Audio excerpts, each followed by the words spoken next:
नमस्कार साथियों, आपका स्वागत है आपके यूट्यूब चैनल गोल्ड क्लासेज में। उम्मीद है आप स्वस्थ होंगे, जहाँ भी होंगे मस्त होंगे। आज क्या है आपकी नया चैप्टर लेके आए, कौन सा? भाषा विज्ञान। भाषा विज्ञान आपकी यूपी पुलिस में बहुत पूछे जाते हैं भाषा विज्ञान से क्वेश्चन, इसलिए भाषा विज्ञान आपके लिए नए अध्याय लेके आए यूपी पुलिस को ध्यान में रखते हुए। आपको पता भी होगा कुछ नोटिस वायरल हो रहा है जुलाई अगस्त में एग्जाम का। जुलाई अगस्त में एग्जाम होने की संभावना है या फिर हो भी सकता है। तो आपको उसी तरीके से तैयारी करनी है आपकी, क्या, जुलाई अगस्त को एग्जाम का मंथ रखते हुए। तो क्लास स्टार्ट करते हैं। अब आपका नया चैप्टर कौन सा है? आपका भाषा विज्ञान चैप्टर। स्टार्ट करने से पहले आपके लिए क्या है, थॉट क्या है, सुविचार। एक सुविचार क्या है? मैदान में हारा हुआ इंसान फिर से जीत सकता है। क्या? मैदान में हारा हुआ इंसान फिर से जीत सकता है, लेकिन मन से हारा हुआ इंसान कभी नहीं जीत सकता। मन से हार गए तो सबसे हार गए, जग से हार गए। मन से नहीं हारना है बस। दुनिया जो कहती है कहने दो, अपने मन में बस विश्वास रखो और अपने मन से मत हारो।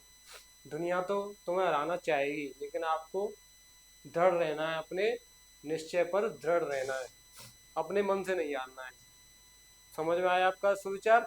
चलिए आपका स्टार्ट करते हैं। भाषा विज्ञान क्या है? भाषा विज्ञान चैप्टर का नाम क्या है? भाषा विज्ञान। इसकी देख लीजिए परिभाषा क्या कहती है भाषा की। भाषा वह साधन है, क्या? भाषा वह साधन है जिसके द्वारा, देखिए एक और बात, मैं पूरे तरीके से प्रॉपर तरीके से आपको लिखा के चल रहा हूँ नोट्स। भाषा विज्ञान इससे बाहर नहीं जाएगा, इसलिए आपको एक एक चीज मैंने नोट करी है बोर्ड पर।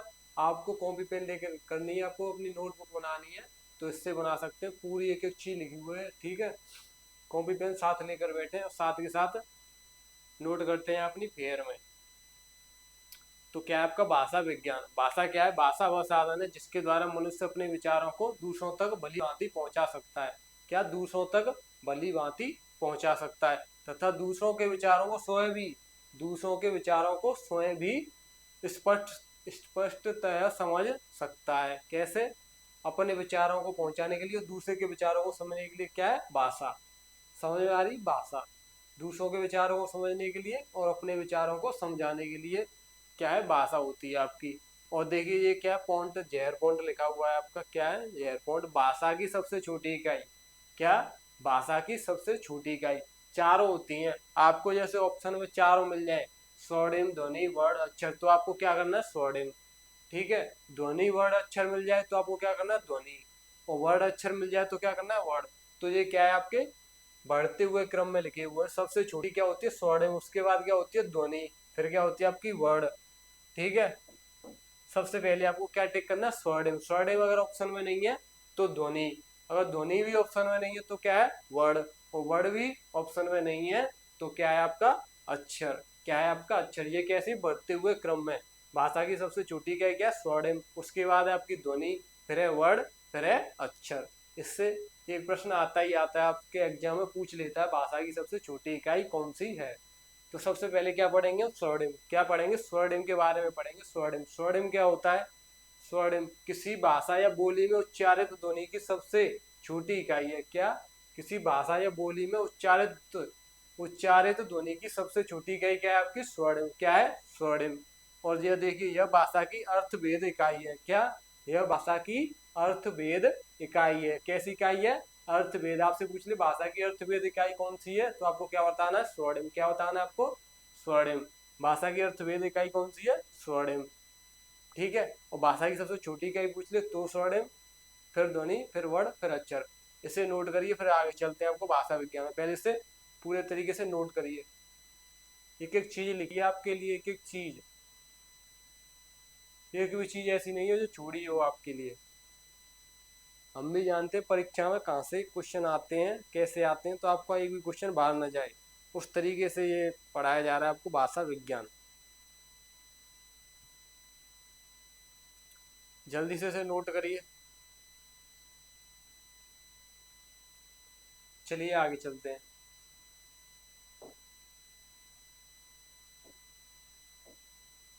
आगे क्या है आपकी? पहला था आपका स्वर्णिम, फिर थी आपकी ध्वनि, फिर क्या थी आपकी? ध्वनि। ध्वनि क्या है? वर्ड का मौखिक रूप ध्वनि कहलाता है। क्या? कोई वर्ड बोलते हैं जैसे क, तो क्या है आपका? ये ध्वनि निकल रही क, क्या निकल रही है आपकी मुंह से? ध्वनि। क्या निकल रही है? ध्वनि। तो क्या है आपका क? वो क्या है? वर्ड का मौखिक रूप ध्वनि कहलाता है। क क्या है आपका? वर्ड है। और वर्ड को बोलेंगे तो क्या, मौखिक रूप। मौखिक रूप क्या कहलाता है आपका, ध्वनि। क्या कहलाता है, ध्वनि। मौखिक भाषा की सबसे छोटी इकाई ध्वनि है। क्या है, ध्वनि है। मौखिक भाषा की सबसे छोटी इकाई ध्वनि है। ये भी आपसे पूछ लेता है कि मौखिक भाषा की सबसे छोटी इकाई कौन सी है। मौखिक भाषा की सबसे छोटी इकाई कौन सी है आपकी, ध्वनि। कैसी है, ध्वनि। कौन सी है, ध्वनि। ये बहुत बार पूछ लेता है आपसे। मौखिक भाषा की एक होती है क्या, लिखित भाषा की, एक होती है आपकी मौखिक भाषा की। तो आपको ये सब याद रखनी है, लिखित और मौखिक। तो आपको मौखिक भाषा की पूछ ले तो आपको क्या बताना है, आपको ध्वनि। क्योंकि मौखिक भाषा की मतलब मुंह से बोले जाने में क्या, ध्वनि बोली जाती है। क्या बोली जाती है, ध्वनि। तो क्या है, मौखिक भाषा की सबसे छोटी इकाई आपकी ध्वनि। क्या है, आपकी ध्वनि। ठीक है, अब आ जाइए वर्ड पर। क्या है, वर्ड। वर्ड क्या है, देखिए, ध्वनि का लिखित रूप वर्ड कहलाता है। ये आपका ध्वनि, ध्वनि बताया था। कोई बोल रहे हैं तो क को जैसे लिख देंगे तो क्या बन जाएगा, वो वर्ड। क्या बन जाएगा, वर्ड। तो मौखिक भाषा का या ध्वनि का लिखित रूप, क्या, ध्वनि का लिखित रूप वर्ड कहलाता है। क्या कहलाता है, वर्ड कहलाता है। ध्वनि का लिखित रूप। ध्वनि मतलब क ख ग कुछ भी बोल दिया, उसको लिख देंगे तो क्या बन जाएगा, वो वर्ड। क्या बन जाएगा, वर्ड। ठीक है। और दूसरा पॉइंट क्या है वर्ड का, लिखित भाषा की सबसे छोटी इकाई वर्ड है। क्या है, वर्ड है। लिखित भाषा की सबसे छोटी इकाई वर्ड है। मौखिक भाषा की सबसे छोटी इकाई ध्वनि है। आपसे कुछ भी पूछ ले परीक्षा में, कंफ्यूज नहीं होना है। मौखिक पूछ ले तो ध्वनि है, और लिखित पूछ ले तो वर्ड है। लिखित पूछ ले तो वर्ड है। ठीक है। तीसरा पॉइंट क्या है आपका वर्ड से, यह एक ऐसी इकाई है जिसके खंड नहीं किए जा सकते। कैसी इकाई है, अखंडनीय। इसके खंड नहीं किए जा सकते। किसके, वर्ड के। क्योंकि वर्ड क्या होता है, स्वर रहित होता है। तो उसके क्या, खंड नहीं किए जा सकते। क्या नहीं किए जा सकते, खंड। वर्ड वाला में आपको अच्छे से बताया है, अच्छे से समझा के चलाया हमने कि वर्ड रहित और वर्ड स्वर रहित और स्वर सहित रूप। ठीक है। व्यंजन का शुद्ध रूप क्या होता है, स्वर रहित। स्वर रहित। तो वर्ड के क्या नहीं किए जा सकते, खंड नहीं किए जा सकते। अखंडनीय है वर्ड। वर्ड के खंड नहीं किए जा सकते हैं। ये बात आपको याद रखनी है। अब देखिए अक्षर। अक्षर क्या है आपके, व्यंजन और स्वर का संयुक्त रूप, युग्म। संयुक्त रूप किसका, व्यंजन और स्वर का। अभी बताया था आपको, वर्णमाला के अनुसार बताया था ना कि वर्ड क्या होता है, स्वर रहित। और ये अक्षर क्या हो जाएगा आपका, स्वर सहित। स्वर रहित क्या होता है, वर्ड। और स्वर सहित अक्षर। ठीक है। व्यंजन और स्वर का संयुक्त रूप अक्षर कहलाता है। क्या कहलाता है आपका, अक्षर कहलाता है। उदाहरण देख लीजिए, क क्या है आपका, आधा। इसके साथ किसका स्वर का मेल हुआ, व्यंजन क्या है आपका क, इसका स्वर का मेल हुआ तो क्या बन गया आपका क। ये क्या है आपका अक्षर। ये क्या है आपका अक्षर। ये क्या है आपका अक्षर। ये क्या है आपका व्यंजन। क्या है ये आपका व्यंजन। और ये क्या है आपका स्वर। और क्या है आपका स्वर। समझ में आया आपको। स्वर रहित, स्वर रहित व्यंजन को क्या कहते हैं, वर्ण कहते हैं। स्वर रहित व्यंजन को वर्ण कहते हैं। स्वर सहित व्यंजन को क्या कहते हैं, अक्षर कहते हैं। क्या कहते हैं, अक्षर कहते हैं। समझ में आया आपको। क्या, स्वर्णिम, ध्वनि, वर्ण, अक्षर, चारों आपको करा दिए। इसे नोट करिए। चारों क्या है आपकी ध्वनि की लघुत्तम छोटी इकाई है। नोट करिए एक एक से। चारों बता दिए आपको, चारों। स्वर्णिम सबसे छोटी कौन सी है, स्वर्णिम। फिर है आपकी ध्वनि, फिर है आपका वर्ण, फिर है आपका अक्षर। क्या है, अक्षर। नोट करिए इसे। और स्वर रहित व्यंजन को क्या कहते हैं आपका, स्वर रहित व्यंजन को क्या कहते हैं, वर्ण। और स्वर सहित व्यंजन को क्या कहते हैं, अक्षर। क्या कहते हैं, अक्षर कहते हैं। चलिए आगे चलते हैं। आगे क्या है आपका भाषा। क्या है, भाषा की देख लीजिए। भाषा क्या चीज है, भाषा संस्कृत की भाष धातु से बना है। किससे बना है, भाष धातु से बना है। आपसे पूछ ले भाषा शब्द किससे बना है, यह संस्कृत की भाष धातु से बना है। ठीक है। धातु मतलब क्रिया का मूल रूप। धातु क्या होती है, क्रिया का मूल रूप। क्या होती है, क्रिया का मूल रूप। और भाष मतलब क्या होता है, बोलना या बताना। भाष मतलब बोलना या बताना। क्या, बोलना या बताना। ठीक है। आपसे पूछ ले भाषा किस मूल शब्द से बना है, तो भाष से। किससे, भाष से। अब देखिए शब्द, अब क्या आ गया आपके शब्द, क्या आ गया आपके शब्द। ठीक है, शब्द देखिए, दो या दो से अधिक वर्णों के सार्थक मेल को शब्द कहते हैं। क्या कहते हैं? शब्द कहते हैं।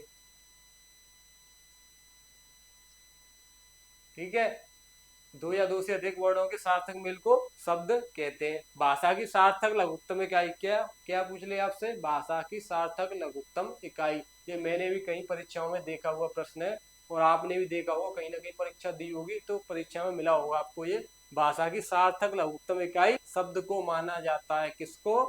शब्द को माना जाता है। भाषा की सार्थक लघुत्तम इकाई पूछ ले आपसे, क्या है? शब्द। क्या है? शब्द। और मौखिक भाषा की क्या थी आपकी? ध्वनि। लिखित भाषा की क्या थी? वर्ण।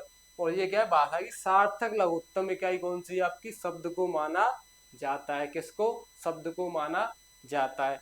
पद देखिए, पद क्या होता है? जब शब्द का प्रयोग किसी वाक्य में होता है, जब शब्द का प्रयोग किसी वाक्य में होता है तो वह शब्द उस वाक्य में पद कहलाता है। किसी शब्द को बहुत सारे शब्द लिए और क्या बन गया? एक वाक्य बन जाता है। बहुत सारे शब्दों से क्या बन जाता है? एक वाक्य। क्या बन जाता है? वाक्य।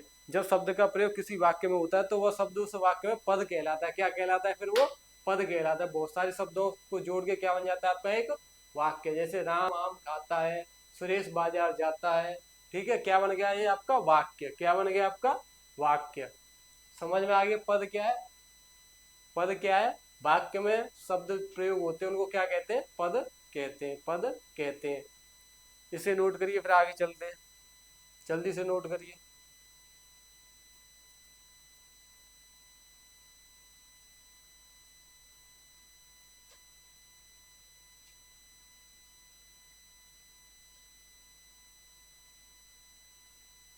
ठीक है, नोट करिए इसे जल्दी से।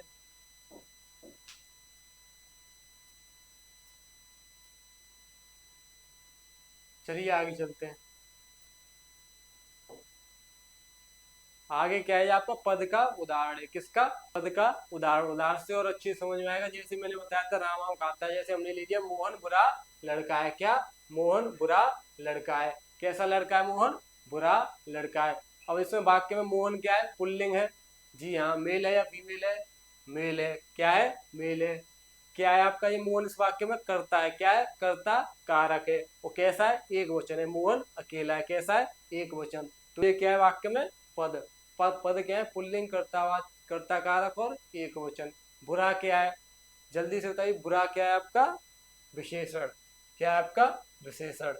अच्छा बुरा, कमीना, कैसा भी हो, कैसा है आपका? ये विशेषण।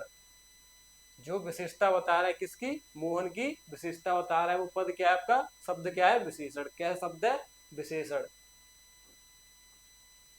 क्या है आपका? विशेषण। और लड़का क्या है? लड़का बताइए, लड़का क्या है? लड़का क्या है वाक्य में? लड़का क्या है आपका? जातिवाचक संज्ञा। क्या है आपका? जातिवाचक संज्ञा। क्या है लड़का आपका? जातिवाचक संज्ञा।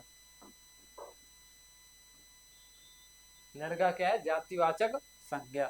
समझ में आ गया आपको पद का उदाहरण? किसका? पद का उदाहरण। अब देखिए वाक्य। क्या? वाक्य क्या होता है? दो या दो से अधिक शब्दों के सार्थक समूह को वाक्य कहते हैं। क्या कहते हैं?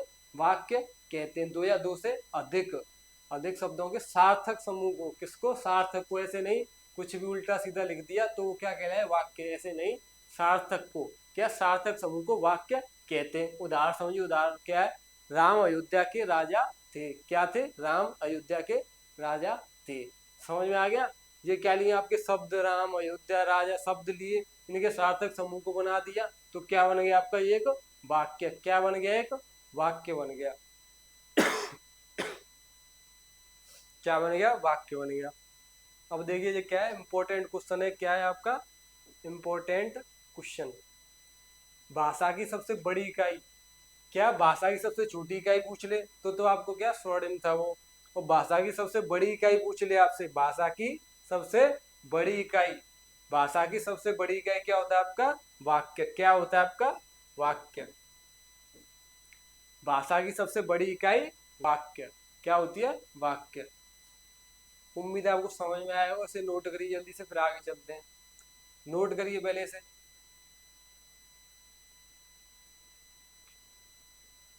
जल्दी से नोट करिए।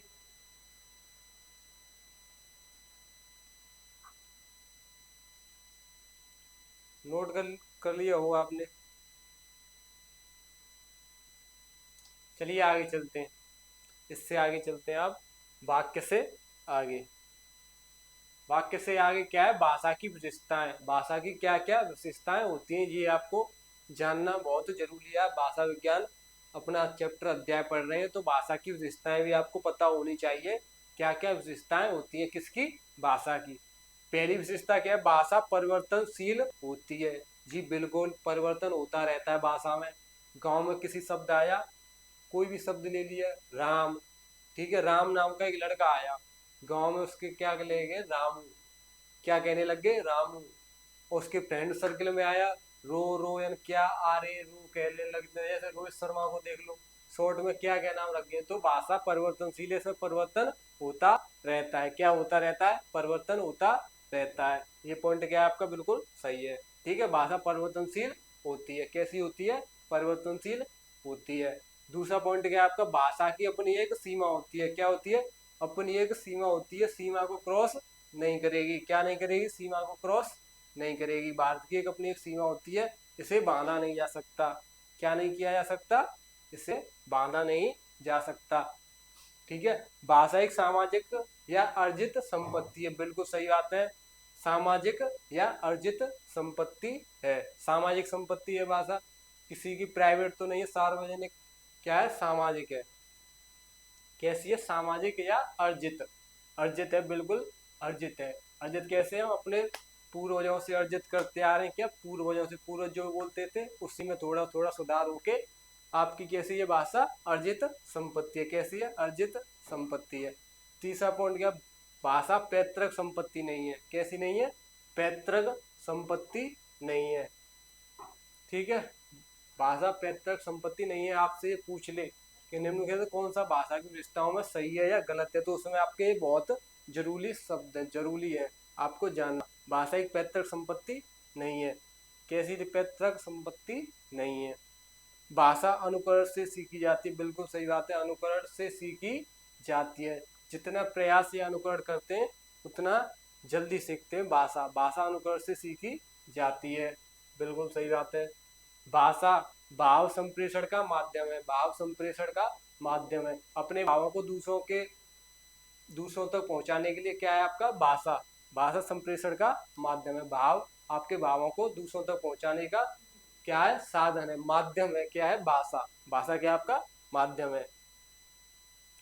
अगला क्या आपकी विशेषता, प्रत्येक भाषा का एक मानक रूप होता है। क्या होता है, प्रत्येक भाषा का एक मानक रूप होता है, जिसका एक व्याकरण होता है। क्या होता है, व्याकरण होता है। भाषा में ध्वनियों के लिए प्रतीक चिन्ह होते हैं। क्या होते हैं, प्रतीक चिन्ह होते हैं। अलग अलग देशों की अलग अलग भाषाएं, वो इंग्लिश बोलते हैं, हम हिंदी बोलते हैं, कोई चीनी, कोई उर्दू। ठीक है, क्या अलग अलग प्रतीक होते हैं, उनके अलग अलग चिन्ह होते हैं, अलग तरीके से लिखी जाती हैं। समझ में, ये तो समझ रहे हो ना, भाषा में ध्वनियों के लिए प्रतीक चिन्ह होते हैं, अलग अलग होते हैं। जैसी भाषा उसके अलग प्रतीक चिन्ह होते हैं, जो हमारे मन के भावों को दूसरों तक पहुंचाते हैं।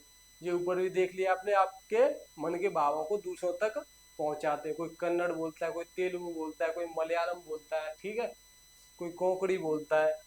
तो ये सब क्या है, आपकी भाषाएं, और इनके प्रतीक चिन्ह भी अलग अलग होते हैं, अलग अलग तरीके से लिखी जाती हैं। ये सब क्या आती है, आपकी भाषा की विशेषताएं। क्या आती है, आपकी भाषा की विशेषताएं। भाषा की विशेषताओं को नोट करिए, फिर आगे चलते हैं इससे।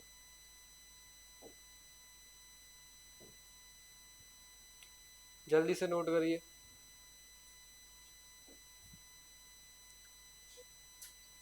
नोट करिए इसे।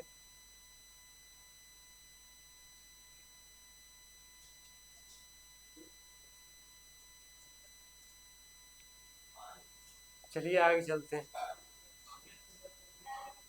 आगे क्या है, भाषा के मुख्यतः तीन रूप या प्रकार या भेद होते हैं।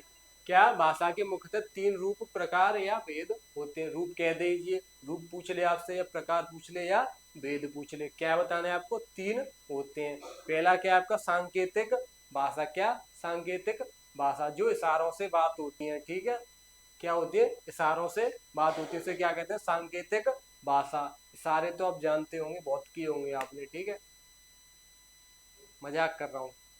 सांकेतिक भाषा केवल चिन्हों संकेतों का प्रयोग होता है। केवल चिन्हों या संकेतों का प्रयोग होता है। संकेत समझ रहे हो आप? मैडम को ये दिखाते होंगे। किसका है ये?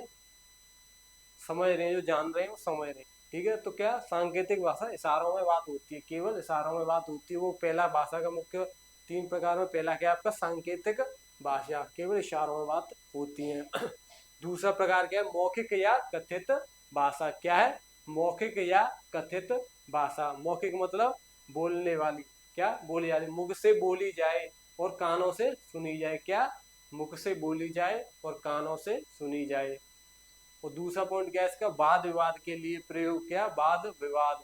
वाद विवाद मतलब आपस में कहा सुनी या वाद कुछ बात होती है तो वाद विवाद के लिए प्रयोग होता है। किसका? मौखिक या कथित भाषा का। किसका? मौखिक या कथित भाषा का। तीसरा क्या है इसमें पॉइंट? मौखिक भाषा की आधारभूत इकाई। आपसे पूछ ले मौखिक भाषा की आधारभूत इकाई कौन सी है, तो आपको क्या बताना है? ध्वनि। क्या बताना है? ध्वनि। मौखिक भाषा की आधारभूत इकाई क्या है आपकी? ध्वनि। ठीक है, तीसरा प्रकार क्या है? भाषा के मुख्यतः 3 रूप में। तीसरा क्या है आपका? लिखित भाषा। क्या है? लिखित भाषा। जब कोई लिखकर अपने विचारों को दूसरों के सामने प्रकट करता है। कैसे? लिखकर। लेटर बहुत लिखे होंगे आपने, वो लेटर नहीं, लव लेटर की बात नहीं कर रहा हूँ। मैडम को भी लिखा होगा प्रार्थना पत्र, छुट्टी के लिए एप्लीकेशन, वो लेटर होते हैं ना। उन लेटर मतलब जो लिख के। क्या 3 प्रकार बताएंगे? तो सांकेतिक के क्या? इशारों में बात होती है। इशारे आप समझ ही रहे होंगे। ठीक है, इशारों में बात होती है। दूसरी मुंह से बात होती है, वाद विवाद होते हैं। तीसरा क्या है आपका? लिखित भाषा। क्या? चिट्ठी लिखकर भेजते हैं। ठीक है, वो क्या आपका? लिखित भाषा। जब कोई लिखकर अपने विचारों को दूसरों के सामने प्रकट करता है। कैसे? लिखकर। कैसे? लिखकर। दूसरा क्या है आपका? लिखित भाषा की आधारभूत इकाई। आपसे पूछ ले लिखित भाषा की आधारभूत इकाई कौन सी है, तो आपको क्या बताना है? वर्ड। कौन सी है? वर्ड। क्या है आपकी लिखित भाषा की? मौखिक भाषा की ध्वनि, लिखित भाषा की वर्ड। क्या है? मौखिक भाषा की ध्वनि, लिखित भाषा की वर्ड। क्या? वर्ड। ठीक है, उम्मीद है आपको समझ में आएगा। पहले से नोट करिए, पहले से नोट कर लीजिए।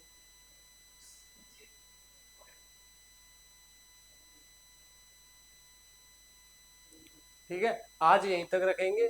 कल की क्लास में इससे आगे बताएंगे आपको। ध्वनि भाषा विज्ञान की 3 या 4 पार्ट में आपकी कंप्लीट हो जाएगा भाषा विज्ञान। आज यहीं तक रखते हैं और कल इससे आगे बताएंगे। कल मिलते हैं आपको कल की वीडियो में। जब तक के लिए राम राम, बाय बाय, शब्बा खैर।